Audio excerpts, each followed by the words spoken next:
Zee 24 तास एक पाऊल पुढे। मला एक आनंद वाटला की आपण आणि विश्वंभर चौधरींनी शहरामध्ये जो पाण्याचा अपव्यय होता त्या बाबतीमध्ये वक्तव्य केलं। कारण आम्ही देखील पवार साहेब असतील, मुख्यमंत्री असतील, उपमुख्यमंत्री असतील किंवा बाकी राजकीय पक्ष त्या ठिकाणी म्हणतो की पुणेकरांनी किंवा शहरी भागातील लोकांनी पाण्यामध्ये काटकसर करावी, परंतु त्याच्यावरती फार मोठी त्या ठिकाणी टीका केली जाते। मी या बाबतीमध्ये दोन सूचना करू शकेल की राज्य सरकारने दुष्काळाच्या बाबतीमध्ये ही दुष्काळाची परिस्थिती वातावरणातल्या बदलामुळे सातत्याने येण्याची शक्यता राहणार आहे, त्यामुळे कायमस्वरूपी त्याच्यामध्ये निधीची तरतूद केली पाहिजे। अंदाजपत्रकामध्ये ही वेळ केव्हा येईल सांगता येत नाही। मग त्या ठिकाणी विनाकारण केंद्र सरकारकडून किंवा इकडे पैसे मागण्यापेक्षा आपल्या स्वतःचा दुष्काळाचा निधी असा तयार केला पाहिजे। ज्या ठिकाणी जे मोठे शेतकरी आहेत त्यांना जरूर त्यांनाही मदत करायला हवी, परंतु जे छोटे छोटे शेतकरी आहेत 1 एकर 2 एकर 5 एकर 10 एकर अशांच्या बाबतीमध्ये जास्त लक्ष द्यायला हवं। ज्याच्याकडे 50 एकरपेक्षा जास्त शेती आहे अशांकडे असलेल्या गुरांसाठी राज्य सरकारने चारा देऊ नये।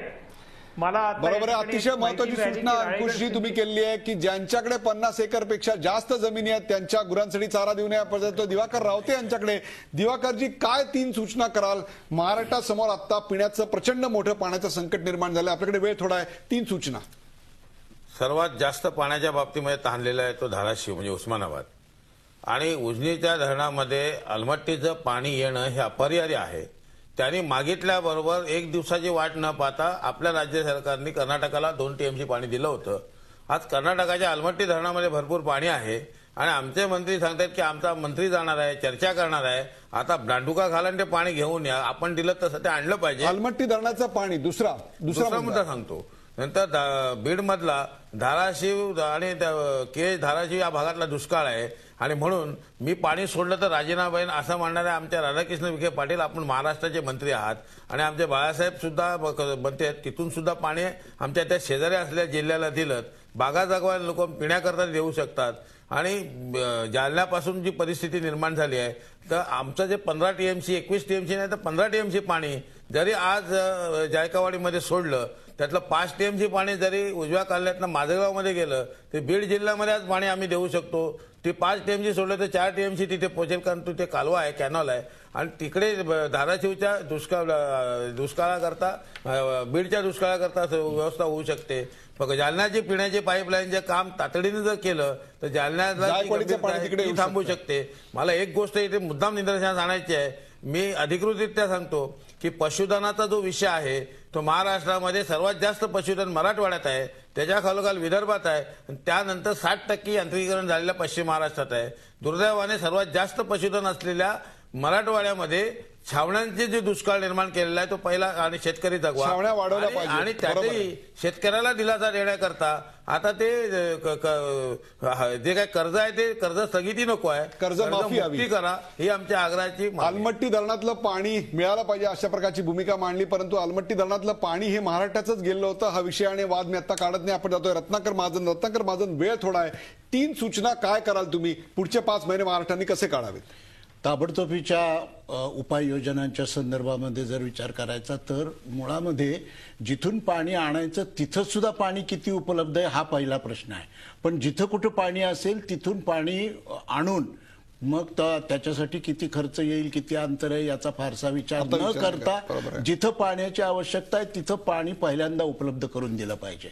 चारा छावण्या जिथं आवश्यक आहेत पण काढल्या गेल्या नाहीत त्या युद्ध पातळीवर उद्यापासून सुरू करता आल्या पाहिजेत आणि जर गुरं छावण्यात येणार नसतील तर त्यांच्यासाठी जवळ 5 किलोमीटरच्या आत चारा डेपो उपलब्ध करून दिले पाहिजे। चारा डेपो 5 किलोमीटरच्या आत उपलब्ध करून दिले पाहिजे। आपण या कार्यक्रमाचा शेवट करताना देवेंद्र फडणवीस यांच्याकडे। देवेंद्र फडणवीस, माझ्याकडे वेळ अत्यंत थोडा आहे, 3 सूचना तुम्ही हा कार्यक्रम बघणाऱ्या प्रेक्षकांना, सरकारी अधिकाऱ्यांना आणि शासनाला काय कराल? हा दुर्दैवाचा दुष्काळाचा जो दशावतार आहे तो कमी होण्याकरता पुढचे 5 महिने आपण कसे काढावेत?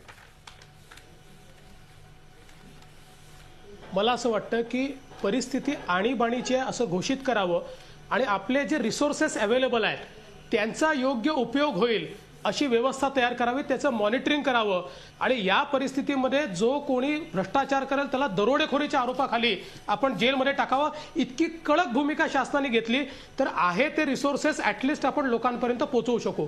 दुसरं असं आहे की चारा छावण्यांमध्ये आपण आता ऊस खाऊ घालतोय, जनावरांची परिस्थिती वाईट होते आहे. अनेक ठिकाणी लोक गवत पिकवायला तयार आहे ज्या ठिकाणात पाणी आहे, पण त्या लोकांचं मत असं आहे की आम्ही सरकारला सप्लाय केल्यानंतर आम्हाला त्या ठिकाणी पैसाच सरकारकडनं मिळत नाही.